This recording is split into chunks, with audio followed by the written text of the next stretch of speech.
इमरान साहब, ये गंडापुर साहब क्या गेम खेल रहे हैं सर? ये है क्या? ये कहानी क्या है? देखें, बात यह है, गंडापुर साहब एक मजबूर आदमी है। एक तरफ उनको पार्टी के चेयरमैन का प्रेशर है, पार्टी के वर्कर का प्रेशर है, हुकूमत का प्रेशर है, रियासत का प्रेशर है, फौज का प्रेशर है। ठीक।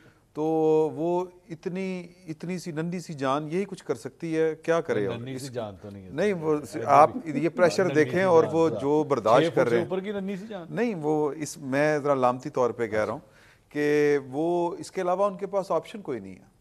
और कल अगर आप देखें उनकी जो गुफ्तगू थी, उस गुफ्तगू में ये जो तहरीक इंसाफ है या हम लोग जो हैं, हम सबका ये ख्याल था कि मैंने तो कल भी एक जगह पे कहा था कि आप अमरूद बेचने वाले से पूछें कि अली मीन गंडापुर कहाँ है, तो वो कहेंगे एजेंसियों के पास है। तो हम अब जिस मुल्क में रहते हैं हमें उस मुल्क का तो पता है ना। ठीक। तो लेकिन पीटीआई भी यही कह रही थी कि जी कि ये कर लिया गया, वो कर लिया हाँ, गया, उनको यही शक था। यही शक था। लेकिन अली अमीन गंडापुर साहब ने चीफ ऑफ आर्मी स्टाफ का नाम नहीं लिया, उन्होंने DGISI का नाम नहीं लिया, उन्होंने जी एंड पे मैं यही कहने लगता उनका भी नहीं लिया। तो इसका मतलब ये है कि वो मजबूर आदमी है, उनके ऊपर जो दबाव है वो रियासत की तरफ से भी है। और जो उन्होंने बात की कि वो बंदा जिस कुर्सी पे बैठा होता है उस कुर्सी पे बैठने वाले को पता होता है। सर वो आप क्या बात कर रहे हैं यार इमरान साहब? वो जब आ रहे थे स्वाबी इंटरचेंज से, वो आए हैं, उन्होंने क्रॉस किया है, बुरहान क्रॉस किया है, इस्लामाबाद के अंदर वो एंटर होने लगे, तो उन्होंने कहा वो मौका आ गया, इनकलाब आ गया, अभी आप जाके आप देखिएगा हम डी चौक में बैठने लगे। बैठने की बात की गई थी। अच्छा, PTI के लोगों ने कहा था बैठने लगे वहां पे जाके। एक इस पे और भी थ्योरी आ गई है, और रऊफ क्लासरा साहब जो हैं उन्होंने ये वाली पेश की है कि ये क्राउड लेस जो लीडर लेस क्राउड जो है जी, ये इमरान खान साहब के ज़हन में बांग्लादेश मॉडल बैठा हुआ है। और ये प्लान के तहत जितनी इनकी लीडरशिप थी वो वहाँ पे नहीं थी। नईम साहब तो एक वर्कर आदमी है ना, नईम साहब की तो कमिटमेंट है, ग्राउंड पे रहने वाले आदमी हैं वो। मैं इनकी, आप भी देख रहे थे जो अभी चल रही थी वीडियो, देख रहा था मैं, इनकी जो लीडरशिप है मैं उसकी बात कर रहा हूँ ना। शेख वकास करम साहब थे, बैरिस्टर गौर साहब नहीं थे, सलमान अकरम राजा साहब नहीं थे। ये स्ट्रेटजी के तहत किया जी वही मैं ये कह रहा हूँ, स्ट्रेटेजी थी। ये पकड़े ना जाए, स्ट्रेटेजी पकड़े जाने की बात नहीं, जिम्मेदारी की बात है कि जिम्मेदारी ना आए कि खून खराबा करवाने का मकसद था। ये रऊफ क्लासरा साहब की है उनकी थ्योरी है कि अली अमीन गंडापुर साहब की जिम्मेदारी इतनी थी, खान साहब ने लगाई कि आपने लोगों को लेके आना है और फिर इस्लामाबाद के पास आके आपने गायब हो जाना।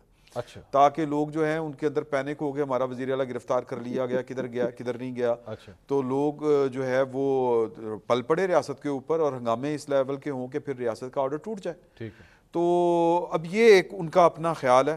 तो और इसको बेसिकली सपोर्ट अगर मिल रही है तो वो बैरिस्टर सैफ जो उनके तर्जमान है, कल तक वो कह रहे थे कि वो गिरफ्तार हैं, वो पता नहीं कहाँ पे हैं, ये वो इस तरह की बातें कर रहे थे, लेकिन आज वो कह रहे हैं जी वो स्ट्रेटेजी और जो ड्यूटी लगी थी उसके मुताबिक उन्होंने काम किया। ठीक है।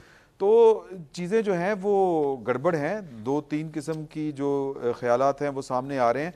लेकिन जो अली अमीन गंडापुर साहब ने कहा है वो जाहिर है कि वो मानने वाली बात नहीं है। अब सवाल ये पैदा होता है इस सारी सूरत हाल के बाद, मेरा ये ख्याल था कि अली अमीन गंडापुर साहब चूँकि लीड कर रहे हैं पाकिस्तान तहरीक इंसाफ की जो तहरीक है उसको, एहतजाज को, तो इस एजिटेशन को, तो वो कोई अगली तारीख का ऐलान करेंगे। ठीक नहीं हुआ तो अब मेरा ख्याल है कि जहाँ पे भी वो थे 24 घंटे वहाँ पे, मुझे वैसे किसी ने गुफ्तगू करते हुए बताया था कि पता करें कि यहीं पे अली अमीन गंडापुर साहब खुद ना कह रहे हो कि जब तक ये शंघाई कॉन्फ्रेंस नहीं होती मुझे ना जाने दें। अच्छा। लेकिन वो जाहिर है कि एक सूबे के वज़ीर आला हैं, इतनी देर तक उनको लापता नहीं रखा जा सकता। उन्होंने, आपने उनकी तकरीर का वो हमने सुनाया भी था आखिरी पोर्शन, उन्होंने कहा कि अब अच्छे फैसले होने लगे। तो अच्छा फैसला तो वो अच्छे फैसले, तो फिर मैंने उसमें देखा कि आज जो है वो इमरान खान साहब को 19 तारीख के लिए उन्होंने कहा जी अब उनसे कोई मिल नहीं सकता जी, वो मेरा ख्याल अच्छा फैसला। और उनकी जो बहन है उस्मा खान, उनका आज 1 रोजा जिस्मानी रिमांड वो भी इंक्रीज हो गया है। KP हाउस को भी आज जो है वो सील करती है। ये देखें, अगर मुझे आप ये 1 मिनट दें, मैं थोड़े सा इस पे अपना और एक बात करना चाहता हूँ कि देखें कि जो पाकिस्तान तहरीक इंसाफ के ज़रिए जो अदम इस्तेहकाम पैदा करना था या हालात उस लेवल पे लेके जाने थे कि शंघाई कॉन्फ्रेंस जो है वो मुलतवी हो जाए, वो अगर एक पॉलिटिकल साइड से नहीं हो सका तो वो BLA से करवाया जा रहा है। आज जो कुछ कराची में हुआ है, टारगेट कौन हुए थे? चीन वाले, चाइनीज़ जो हैं। तो जो वज़ीर आज़म ने जो बात कही थी कि पाकिस्तान की मुआशी तरक्की और CPEC ये निशाना है, और मेरा ख्याल है कि उसको अगर जोड़ के इस सारी सूरत हाल से देखें, आप ये भी देखें कि जब भी जहां पे भी चीन का जिक्र होता है कुछ कुव्वतें एक्टिव हो जाती हैं, वो 2014, 2022 हो, 2024 हो। ये तो आप पीटीआई पे इल्जाम लगा रहे हैं।